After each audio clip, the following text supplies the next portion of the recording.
বিবেকানন্দ নিমগ্ন চিত্তম বিবেকাদানৈক বিনোদশীলম বিবেক ভাষা কমনীয় কান্তিং বিবেকিনং তং সততং নমামি। আমার পার্শ্বে উপবিষ্ট আমাদের এতক্ষণ যাদের কথা আমরা পেলাম স্বামী বিবেকানন্দের জীবন এবং বাণী সম্পর্কে মহত্বপূর্ণ আলোচনা, এদের এই আলোচনার আমরা শুনে কৃতজ্ঞ এবং ধন্য হচ্ছি। যে সমস্ত বিশদ বিষয়ে তারা চিন্তা করেছেন এবং এতদিন ধরে কত ভেবেছেন যে স্বামী বিবেকানন্দের সম্পর্কে তাদের উপস্থাপনা কিভাবে আমাদের সাধারণ মানুষের কাছে সেটি স্পর্শ করবে। এই যে স্বামী বিবেকানন্দ, এ নিয়ে আরও শত সহস্র বৎসর ধরে গবেষণা চলতে চলতে চলতে থাকবে এবং অনেক মানুষ আরও নূতন নূতন আলোক পাবেন। এটা ধ্রুব সিদ্ধান্ত। কেন? স্বামী বিবেকানন্দের বাণী এত যুগ ধরে এত কাল পরেও আজকে আমরা 150 বৎসর সেই সময়ে যে একটা সন্ধিক্ষণে এসে এখানে একই সঙ্গে এই মন্দির প্রতিষ্ঠা, স্বামী বিবেকানন্দের স্মৃতি মন্দির, এবং তার সঙ্গে সঙ্গে স্মৃতিচারণ, এই দুটি একসঙ্গে করছি। স্মৃতিচারণ এবং স্মৃতি মন্দির প্রতিষ্ঠা। কেন দুটোকে আলাদা বলছি? স্মৃতি মন্দির প্রতিষ্ঠার একটা ইতিহাস রয়েছে, অনেক বক্তা পূর্ববর্তী বক্তারা বলেছেন, আর স্মৃতিচারণ সম্পর্কেও আমরা শুনেছি। কিন্তু কথা হচ্ছে যে এই যে নূতন নূতন তথ্য আমরা বার করতে পেরেছি, ইতিহাস যেন লুপ্ত হয়ে যায়নি। খোঁচাখুচি করতে করতে নতুন নতুন নতুন নতুন সমস্ত তথ্য বার করতে পেরেছি। শুধু তাই নয়, এই তথ্যগুলো বার করার পিছনে আরও গভীর থেকে গভীরতর অনুসন্ধিৎসা আমাদের মনে জেগে ওঠে এবং যারা এই বিষয়ে গবেষণা করবেন, ইতিহাস নিজের মুখ লুকিয়ে রাখেনি। স্বামী বিবেকানন্দের আশীর্বাদ এবং বাণী, স্বামীজির কথা, এইটি এত শক্তিমান এবং এত শক্তিশালী যে যুগ যুগ ধরে মানুষের মধ্যে এটি একটা অভিনব উপাদান রেখে যাবে। আমরা এই প্রজন্মের মানুষ, আমাদের থেকে 100 বছর, 200 বছর, 300, 500 বছর এই গবেষণা এত আমাদের কৌতূহল জাগায়। এইটি হচ্ছে আমাদের একটার পর একটা পদক্ষেপ। এইবারে আমি যেটি বলতে চাই সেটা হচ্ছে, প্রথম হচ্ছে বিবেকানন্দ মন্দির সম্পর্কে অধ্যাপক ডক্টর শঙ্করী প্রসাদ বসু এই উদ্বোধনে একটি প্রবন্ধ লিখেছেন। এই প্রবন্ধ ভারী সুন্দরভাবে তিনি আমাদের সামনে উপস্থাপিত করেছেন। সেখানে বলছেন, ঠিক যেন গঙ্গা গর্ভে সমাধিতে তিনি লীন হয়ে আছেন। গঙ্গা গর্ভে, অথচ সমাধি। অনন্ত অপার্থিব শান্তি আর মৌন তাকে ঘিরে। উপরে তিনি চেয়েছেন, ওপরে সূর্য তার নির্মল কিরণ বিস্তার করছেন। পৃথিবী চারিদিকে শস্য সম্পদ শালিনী হয়ে শোভা পাচ্ছেন। দিনের উত্তাপে সব প্রাণী ও পদার্থ কত নিস্তব্ধ, স্থির, শান্ত। আর আমিও প্রভুর ইচ্ছারূপ প্রবাহিনীর সুশীতল বক্ষে ভেসে চলেছি। যাই মা যাই, তোমার স্নেহময় বক্ষে ধারণ করে সেখানে তুমি নিয়ে যাচ্ছ। সেই শব্দ অশব্দ অস্পর্শ অজ্ঞাত অদ্ভুত রাজ্যে কেবল দ্রষ্টা বা সাক্ষীর মতো ডুবে যেতে আমার দ্বিধা নেই। এইবার স্বামীজির নিজের কথা, I shall inspire men everywhere. এই কথাটি আমাদের খুব লক্ষণীয়। এভরিহোয়ার, পৃথিবীর কোন কোন দূর দূর প্রান্তের মানুষকে আমি উদ্দীপিত করব। Until the world shall know that it is one with god. এই পৃথিবী, এই জগৎ জানবে যে এই বেদান্তের যে কথা নিয়ে আমরা অনেকবার শুনেছি, এখন আলোচনা হলো, এই সর্বং ব্রহ্মভয়ং জগৎ, এই যে চিরন্তন সত্য, এই সত্যটি মানুষের মনে রেখাপাত করে না। এই মায়ার রাজ্যে আমরা সব ভুলে যাই এবং এই সংসারের কোলাহলের মধ্যে আমরা এই সমস্ত কথা চিন্তা করি না। স্বামী বিবেকানন্দ এমন একজন ব্যক্তিত্ব যে কত যুগ যুগের ইতিহাস পেরিয়ে গেছে। বুদ্ধ এসেছেন, শঙ্কর এসেছেন, আরও কত মহান ঋষি মনীষী মহাপুরুষ। এই সত্য তাদের কাছে উদ্ঘাসিত হয়েছিল। এবারে কি প্রয়োজন ছিল স্বামী বিবেকানন্দের মতন একজন মনীষীর আগমন? এই প্রশ্ন আমাদের মনে আসতে পারে। শত সহস্র বৎসরে পুরাতন ইতিহাস ঘাঁটতে ঘাঁটতে ঘাঁটতে ঘাঁটতে একবারও কি আমাদের মনে হয় না যে ওই যা শুনেছি, ওই যা দেখেছি, ওইটা যা গবেষণা করেছে, ওগুলোর থেকে আবার নূতন কলেবর ধারণ করে সেই একই সত্য আমাদের সামনে উদ্ভাসিত হবে। এই পৃথিবীর কাছে একটি নতুন সভ্যতা, এক নতুন সংস্কৃতি নিয়ে আসবে। কিন্তু এটি লক্ষণীয় যে আমাদের যে প্রয়োজন, আমাদের পৃথিবীর যে প্রয়োজন, এই যে মানব সভ্যতা, এই যুগের যে প্রয়োজন, স্বামী বিবেকানন্দের বাণী এবং তার যে চিন্তাধারা, এটি কি আমাদের মধ্যে ক্রমাগত আলোড়ন জাগিয়ে তুলবে? এই জন্যই ভগবান শ্রীরামকৃষ্ণদেবের আহ্বান স্বামীজিকে নিয়ে এসছেন এই ধরাতলে। সেই সপ্তর্ষিমণ্ডলের ঋষি তাকে টেনে নিয়ে এসছেন। কোথায় সেই সপ্তর্ষিমণ্ডল আমরা ভাবতে পারি না। সেইখানে একজন ঋষি ধ্যানস্থ হয়েছে।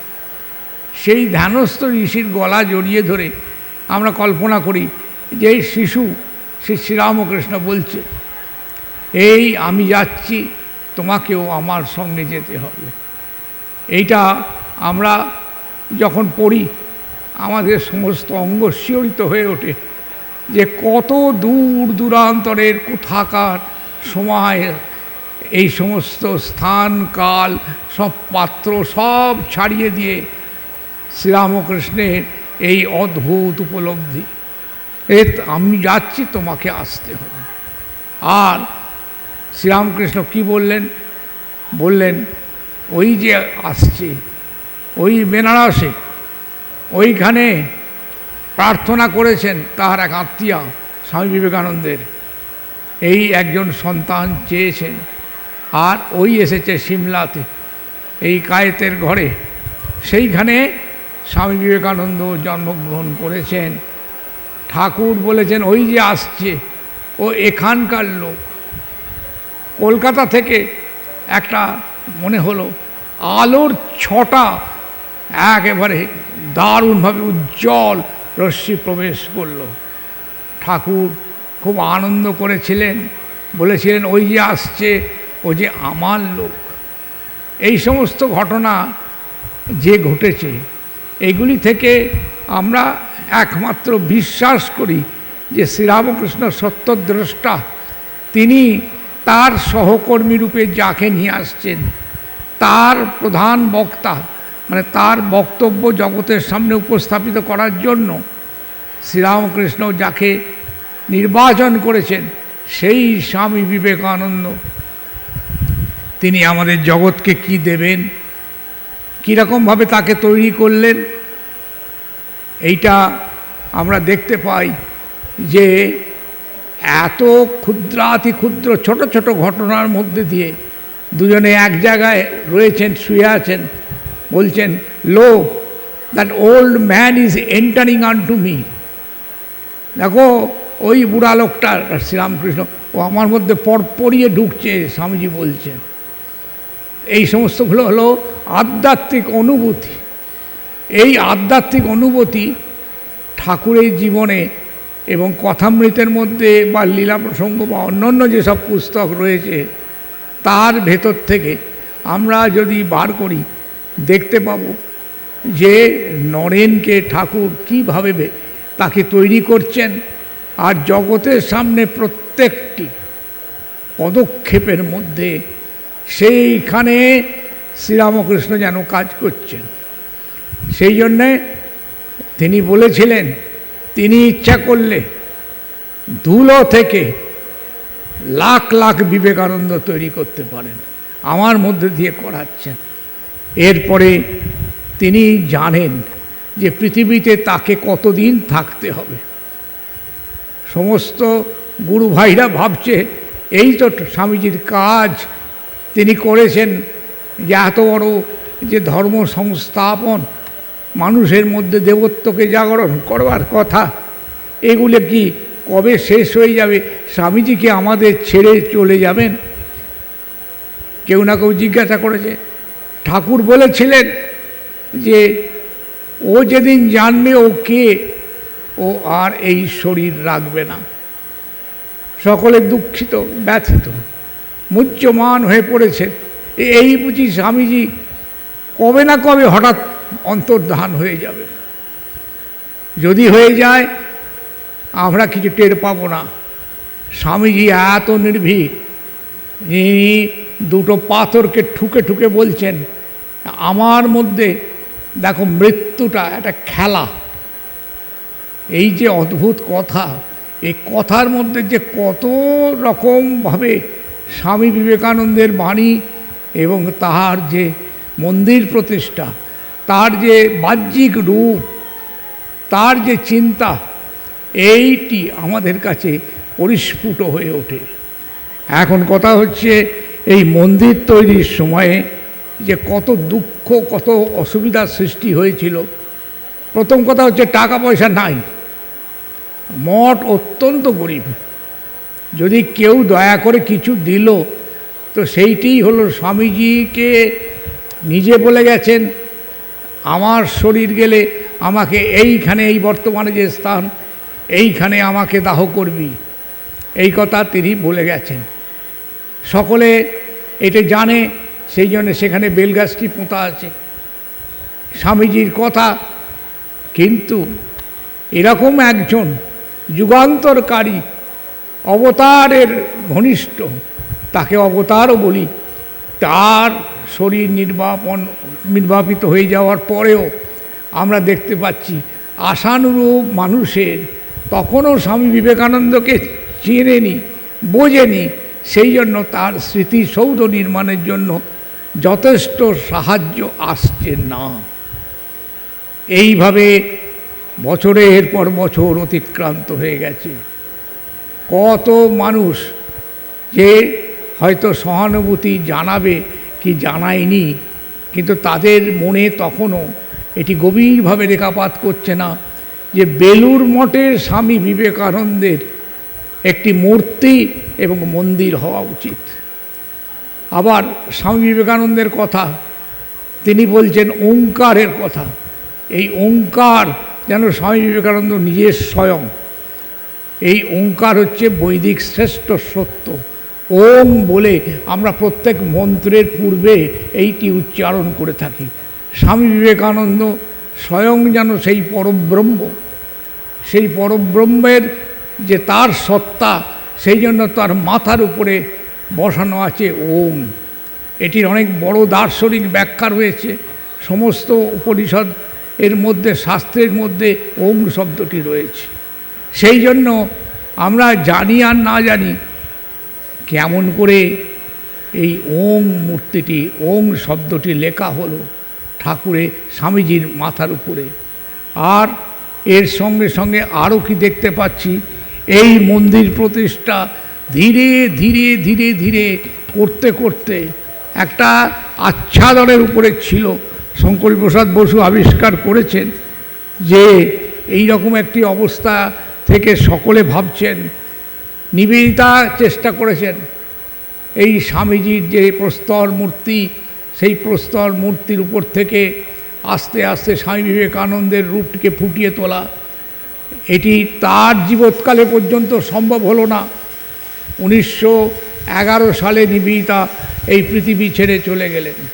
আরও যে পাশ্চাত্য ভক্তবৃন্দ ছিলেন তারাই গঙ্গার ধারে প্রস্তাব বাঁধানোর জন্য এই সমস্ত কিছু কিছু অর্থ দিয়েছিলেন, কিন্তু সেটি যথেষ্ট ছিল না। এইভাবে চেষ্টার পর চেষ্টা চলেছে যে কেমন করে স্বামী বিবেকানন্দের মূর্তি তৈরি হবে।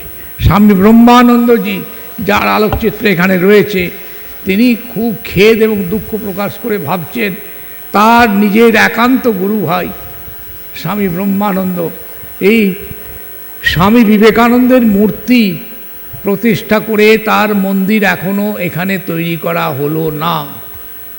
কবে হবে দেখতে দেখতে তিনি তো 1922 সালে চলে গেলেন ব্রহ্মানন্দজি। ঠিকঠাক প্রাক মুহূর্তে আমরা বলতে পারি যে স্বামী বিবেকানন্দের মূর্তি হয়েছে এবং অনেক কিছু আমরা সাজেশান পেয়েছি এই রকমভাবে নয়, এর সঙ্গে আরও লাইব্রেরি হবে, মিউজিয়াম হবে ইত্যাদি যা কিছু ছিল এই সব চিন্তা ভাবনাও হয়েছে। পরে আস্তে আস্তে কালের পরিবর্তনের সঙ্গে সঙ্গে স্বামী বিবেকানন্দের স্মৃতি মন্দিরটি দেখতে পাচ্ছি, আমাদের চোখের সামনে ফুটে উঠল। এবং স্বামী বিবেকানন্দের যে মুখটি, যেটি কোনো এক শিল্পী করেছিলেন রাজস্থান থেকে, তার কারুকার্য শক্তি এত অপূর্ব এবং অদ্ভুত যে তার যে তেজস্বী যে দেখতে তাকে, তার ভাবটা, তার গাম্ভীর্য, এবং একজন এই কোন যুগের সেই ঋষি মনীষী ব্রহ্মজ্ঞানীরা ছিলেন এই যুগে, এই বর্তমান সময়ে তিনি যদি মানুষ রূপ ধারণ করে আসতেন বা আসেন তাহলে কি হতো, কীরকম তাকে দেখতে হতো, এইটি শ্রীরামকৃষ্ণের প্রেজেন্টেশন আমাদের কাছে। যে দেখো এই জগতের সামনে এ কীরকম দেখতে হতো।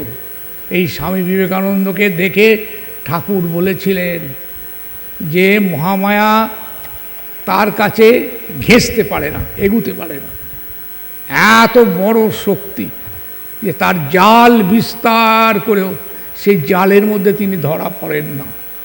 এ তো গেল আধ্যাত্মিক কথা, মানবীয় রূপটির কথা। ঠাকুর যেটা বলেছিলেন যে নরেন এই কেশব সেন বা আরও কয়েকজন ছিলেন ব্রাহ্ম সমাজের, ওদের চেয়ে 18 গুণ শক্তি নিয়ে পৃথিবীতে এসছে। নরেন তো আশ্চর্য, বলেন কি মশাই, আমি একটা স্কুলের ছোকরা, আর কোথায় মহামনা কেশবচন্দ্র সেন ইত্যাদির কথা। ঠাকুরের অন্তর্দৃষ্টি ছিল, তিনি ঘোষণা করছেন কত যুগ কত কাল আগে, তখন স্বামী বিবেকানন্দ পাশ্চাত্য দেশে যাননি, ঠাকুরকে মাথা পেতে স্বীকার করেননি, অনেক তর্ক করেছেন, তার কথা আমি শুনব আর তার কথা মতো আমি কাজ করব, এটা তিনি স্বীকার করছেন না। ঠাকুর বলছেন তোমার ঘাড় পড়বে, করতেই হবে, এতখানি জোর দিয়ে বলেছে। এর ফলই আমরা দেখছি যে শ্রীরামকৃষ্ণের যে মহাশক্তি, অপর ভাষায় বলতে হয় জগন্মাতা কালী দক্ষিণেশ্বরে ভবতারিণী, সেই ঠাকুরের শক্তি স্বামীজির মধ্যে কিভাবে প্রবেশ করেছিল তা না হলে সারা বিশ্বকে তোলপাড় করে দিলেন এই রকম একজন মহাপুরুষ। আর এইটাই কি শেষ? এটা যেন মনে হচ্ছে যে আমরা একটা পদক্ষেপে এগিয়েছি, 100 বছর হয়ে গেল এই মন্দির এইরকমভাবে নির্মিত হলো, এর পেছনে এত ইতিহাস এবং ভারতবর্ষের প্রতি তার যে ভালোবাসা, এই বিশ্ব মানবত্ব যাতে দেবত্বে রূপান্তরিত হয় তার প্রতি তার যে ভালোবাসা, এর পৃথিবীর ইতিহাসে অন্য কোনো আমরা তুলনা দিয়ে এর কাছাকাছি পৌঁছতে পারি না। এই জন্য স্বামী বিবেকানন্দ প্যাট্রিয়ট শুধু নয়, তিনি হচ্ছেন ওয়ার্ল্ড ফিগার। এই জন্য আমরা ভারতবর্ষের দিকে তাকাই এবং স্বামীজির দিকে তাকাই, বলা হচ্ছে he is the father of our nation, আমাদের জাতীয় পিতা। জাতীয় পিতা মানে রাজনৈতিক দিক থেকে শুধু নয়, ধর্মীয়, সাংস্কৃতিক, অন্য অন্য যা কিছু ভারতবর্ষের অবদান, নিবেদিতা এটি আবিষ্কার করেছিলেন যে স্বামী বিবেকানন্দের যে তার যে সংস্কৃতি ঐতিহ্য তার মধ্যে কি রয়েছে। এক জায়গায় বলছেন যে তার মধ্যে তিনটে জিনিস যেন মিলিত হয়েছে। একটি হচ্ছে ভারতের সংস্কৃতি বেদ বেদান্ত, আর একটা হচ্ছে তাহার গুরু, দুটির কথা বলছেন। আর তৃতীয় ভারতবর্ষের যে ঐকান্তিক যে একটা শক্তি, সেই শক্তিটি যেন এই নরেন্দ্রনাথের মধ্যে দিয়ে রূপায়িত হবে। সেই জন্য তিনি বলছেন যে I am conscience of India, আমি ভারতবর্ষই নিজে। এই কথা বলার অর্থ কি? স্বামীজি বলছেন ভারতবর্ষকে তিনি জাগাবেন এবং তার শরীর বেশি দিন থাকবে না, এটা তিনি জানেন। ইচ্ছা মৃত্যু, অমরনাথ তাকে বড় দিয়েছেন ইচ্ছা মৃত্যু। এসব থাকা সত্ত্বেও তিনি বেশি দিন বাঁচবেন না, তাহলে তাকে তো অনেক কাজ করতে হবে। কেমন করে করবেন এটা একটা মনে হতে পারে আমাদের, যদি একটু অনুসন্ধান করি, গবেষণা করি। কবে তিনি করবেন? স্বামীজি বলছেন যে আমি কিন্তু এই সমস্ত জগৎকে মাতিয়ে দেব। এই যে মাতিয়ে দেবার শক্তিটা এ কি এখনও আছে বা পরেও থাকবে? এই প্রশ্ন এখনকার যুবকদের মধ্যে নিশ্চয়ই জেগে উঠবে। এই স্বামী বিবেকানন্দ করে তোমরা যে এত চেষ্টা করছো আন্দোলন করার, তাকে আহ্বান করে ডাকা, তিনি শুধু দেশ এবং কালের মধ্যে নয়, তার যে সত্তা, তার যে কথা, এগুলি এত বড় আমাদের কাছে একটা আকর্ষণ, আনন্দ নিয়ে আসে যে জগতের কাছে, বিশ্বের কাছে, বিভিন্ন দেশ বিদেশের মনীষীদের কাছে, বিভিন্ন ক্ষেত্রে যারা কাজ করছে, বৈজ্ঞানিক হোক বা সাহিত্যিক হোক, তারা পর্যন্ত স্বামী বিবেকানন্দের কথা শুনে আশ্চর্য হয়ে যায়। এই বলছেন একজন ব্যক্তির কথা, স্বামী বিবেকানন্দের কথা শুনে মরা মানুষ হতো জেগে উঠবে। মানে মরে তো গেছি, তবে যেন একবার উঠে শুনি কি বললেন তিনি, তার আহ্বানটা কি। সেই জন্য স্বামী বিবেকানন্দকে আমরা যত চেষ্টা করব ধরবার, তত তিনি যেন আমাদের কাছে হয়ে আসেন, তত তার সম্পর্কে আমরা আবিষ্ক্রিয়া করতে পারি। স্বামীজি 4 জুলাই আমেরিকার যেদিন ইন্ডিপেন্ডেন্স ডে, সেই দিনে তিনি শরীর ত্যাগ করেছেন। সেই সম্পর্কে তিনি লিখেছেন ঠিক ওই দিনটিকে উল্লেখ করে, তারপর এলো দিন সকল ইয়া উঠিল যখন, সকল সাধনা কর্ম পূজা প্রেম আত্মবলিদান। নিজেকে প্রস্তুত করছেন, এই জগৎ সংসার ছেড়ে দেবো, এই পাঞ্চভৌতিক শরীরটা ছেড়ে দেবো, মৃত্যু আমার কাছে তুচ্ছ, এই রকম ভেতরের ভাব। আর গুরু ভাইদের তাদের ভেতরে ভেতরে সংকোচ হচ্ছে, এই বুঝি স্বামীজি ছেড়ে দিল, এই বুঝি স্বামীজি চলে যাবে। কিন্তু গোপন করে রেখেছেন, চেপে রেখেছেন, এক-আধবার অস্ফুটভাবে কাউকে বলছেন এই আমি 40 অতিক্রম করব না, এই 39 বৎসর 5 মাস কয়েকদিন, এই আমার পরমায়ু। But I shall not cease to exist. এটা ভেবো না যে আমার অস্তিত্ব অনস্তিত্বে চলে যাবে। কেন বলছেন? এইটির দ্বারা আমরা বুঝতে পারি আমার অস্তিত্ব অনস্তিত্বে চলে যাবে মানে আমি থাকবো না, এই কথা ভেবো না। এর পরের কথাটাই ওই যে এই যে অস্তিত্বের প্রমাণ এখনকার যুগে, বর্তমান সময় এবং আজ থেকে অনেক শত শত বৎসর পরেও আমরা কেমন করে বুঝব? এটা একটা মানুষের মনে জিজ্ঞাসা। আধুনিক যুবকদের মধ্যে, আধুনিক মানুষের মধ্যে স্বামী বিবেকানন্দ আকাশে বাতাসে সমস্ত তার যে ভাবধারা, সেটা কীভাবে ছড়িয়ে যাচ্ছে, এর প্রমাণ আমরা দেখতে পাব। এই বর্তমান সময়ে যদি আমরা দেখি স্বামী বিবেকানন্দের ভাবধারা নিয়ে কত কত মানুষের মধ্যে নূতন নূতন চিন্তা, নূতন নূতন সাহিত্য, কত গান, কত ভাব, এবং সমাধান, যে জাতীয় যে সংকট, হিংসা চারিদিকে পৃথিবী ভর্তি হয়ে গিয়েছে, সেই হিংসাকে সরাতে যেন একজন মহামানব আছেন, যার পদতলে আমরা বসে এইটি সমাধান করতে পারব। সেই জন্য ভবিষ্যৎ যুগের পৃথিবীর জন্যে ওই স্বামী বিবেকানন্দের মূর্তি, তাকে দেখতে কেমন, আমাদের সামনে তিনি কেমনভাবে উপস্থাপিত হয়েছেন, তার মন্দির আর তার এই ভাব। বলেছেন, সকল সাধনা কর্ম পূজা প্রেম আত্মবলিদান গ্রহণ করিলে আসি, সব হলো সম্পূর্ণ সার্থক। তখন উঠিলে তুমি হে প্রসন্ন ছড়াবার তরে মুক্তির আলোক শুভ্র। সারা বিশ্ব মানবের পরে, কথাটা আমাদের খুব চিন্তা করা দরকার, মুক্তির আলোক।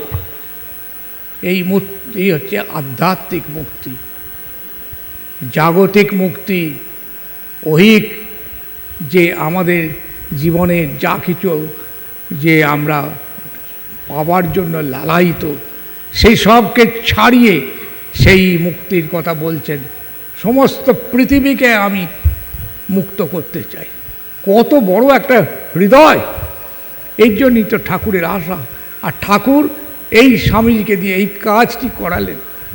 বিশ্বের সমস্ত জায়গাতে আস্তে আস্তে তিলে তিলে তিলে তিলে এই জিজ্ঞাসা জেগে উঠছে এবং জাগবে। সেই জন্য বলছেন, মুক্তির আলোক শুভ্র সারা বিশ্ব মানবের পরে, চলো প্রভু চলো তব বাধাহীন পথে, ততদিন যতদিন ওই তব মাধ্যদিন প্রখর প্রভায় প্লাবিত না হয় বিশ্ব। পৃথিবীর প্রতি দেশে দেশে সেই আলো না হয় ফলিত, যতদিন নরনারী তুলি উচ্চ শির, নাহি দেখে টুটেছে শৃঙ্খল ভার, না জানে শিহরানন্দে তাহাদের জীবন নূতন। বলছেন, দেখো সমস্ত বিশ্বের সামগ্রিক মুক্তি। ভাবতে পারি আমরা কত কোটি কোটি মানুষ আছে পৃথিবীতে, সমস্ত বিশ্বের মুক্তির কথা। স্বামী বিবেকানন্দের ভাবধারা এটি কিভাবে প্রভাব বিস্তার করবে এবং এতদিনের মধ্যে কীরকম করেছে, সেই জন্য আমাদের ভাবা দরকার রয়েছে।